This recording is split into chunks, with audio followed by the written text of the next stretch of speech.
Ah, cartoons. Proper entertainment for grown adults. I mean, the bleak gray walls of your cubicle can only provide so much joy. I've been watching animated shows for my entire life. As a kid, I was a huge SpongeBob fan. As a teen, I was big into regular show, and God forbid that I ever get into anime. But one genre of animation that I've always been a little averse to has been adult animated shows. You know, Family Guy, Rick and Morty, South Park, stuff like that. I've tried many of the shows out, only to walk away disappointed or only with a few laughs. They're funny at points, yeah, but for the most part, I found myself stern and emotionless. But that was until Smiling Friends came along. I don't exactly remember where I first heard of Smiling Friends. I think it was from a YouTube video or something. All I know is that I watched it, and it eventually became my favorite animated show by a pretty huge margin. So in today's video, we're gonna break down what makes Smiling Friends so good, and learn why Smiling Friends is quite possibly the greatest animated show ever. Welcome everybody to Trine Maiden. My name is Trine, and if you like what you see, you should like and subscribe.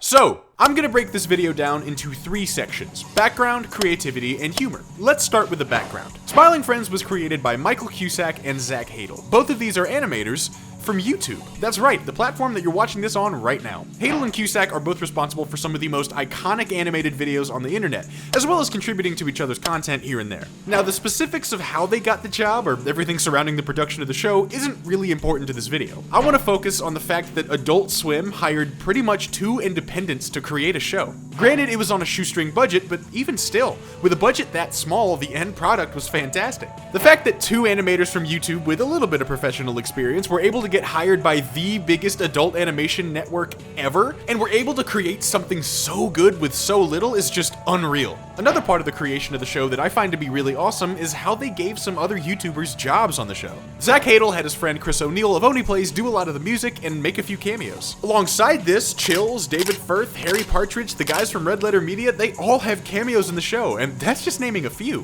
Hadel and Cusack didn't forget where they came from, and they gave their friends the spotlight in their show. It's just a super cool thing to do that makes me love the show so much more. Okay, now let's talk creativity. Now, there is obviously a ton of stuff that goes into the creative decisions behind the show, so I wanted to focus on 2 things in particular: the world and the animation. The world around Smiling Friends is super diverse, filled with tons of different characters and locations. The little gags that show up in the background, like weird critters dashing out of clothing racks, it just adds so much to the overall world of the show. This is something that I feel many other adult animated shows lack: detail. There aren't many background gags in other shows that I've watched, and when there are, they're usually posters or something playing on a TV. One of the reasons why I love the show Community so much is that it has entire storylines just happening in the background outside of the straightforward episode that we're getting. Detail doesn't create any substance per se, but it adds to it exponentially, and Smiling Friends understands this. Background gags add to the world of the show, making it feel much more alive and exciting rather than flat and boring. And another huge contributor to that exciting feeling is the collage of numerous animation styles. Not only does the show have both 2D and 3D animation, but it also diversifies both of these. You have claymation and CGI covering the 3D side, and for 2D you have styles ranging from simplistic to overly detailed to overly simplistic, and a good mix in between. There's even a good amount of rotoscoping in there as well. This diversity of animation styles just makes the show's creativity pop, and I absolutely love it. It sets Smiling Friends apart from the boring styles of Bob's Burgers or Rick and Morty that have just been adopted by every other animated show on air. Like, seriously, can we please stop doing this? It looks terrible! Anyway, I think that the main reason why Smiling Friends is so creative is because of the independent beginnings of its creators. To stand out in a freelance space, you have to have your own creative voice, so why would you change that whenever you make it big? Why sell out and make your show like everybody else's when you can make it as unique as you possibly can?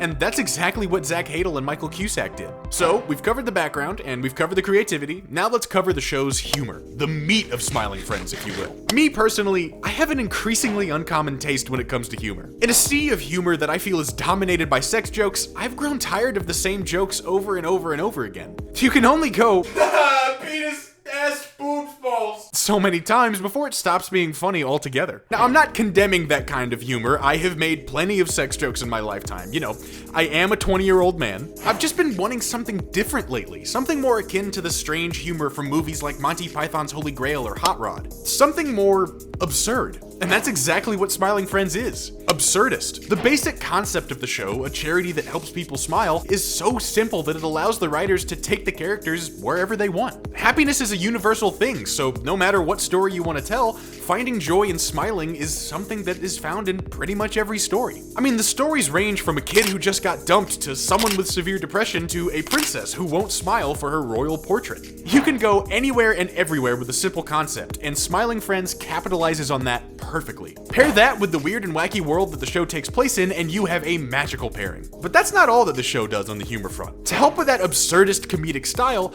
Smiling Friends puts these wacky characters into totally normal situations. Your expectations are totally subverted the second an episode starts. Something that helps that is the improvisation of a lot of the dialogue. I don't know if all of these moments are unscripted, but many of the random interactions outside of the plot come across as completely improvised. God, he's funny, man. Wow, the boss is the funniest guy that I know. I think I can say, you know what I mean? Yeah. It feels grounded and real, and when that's paired with a pink dude and a yellow dude working for a dude straight out of a Rene Magritte painting, you've got amazing comedic potential. I mean, sometimes entire episodes are completely improvised. Well, the one where they all go to Brazil and the trip falls through is improvised, but still. The creativity and humor of the show work together flawlessly to create a wholly unique experience. Smiling Friends sets itself apart from every other animated show on air right now through its sheer uniqueness, and to me, that puts it above the rest. So, is Smiling Friends the greatest animated show ever? I don't know if I can make that call from an objective standpoint, but it's definitely my favorite. It takes everything that I love about the cartoons I watched growing up and makes it more mature without sacrificing any of the zaniness. Smiling Friends is fantastic. I love pretty much everything about it, and honestly, what else can I say? So, I wanted to thank each and every one of you for watching, and hey, for $1 a month, I do an extra video, and today's is a ranking of Smiling Friends episodes. So if you want to see that, consider becoming a channel member, as it helps out a ton. I wanted to shout out my big gamers, Pine the Sheep and Jay Raymond. Thank you all so much, and I'll see you next time. Peace!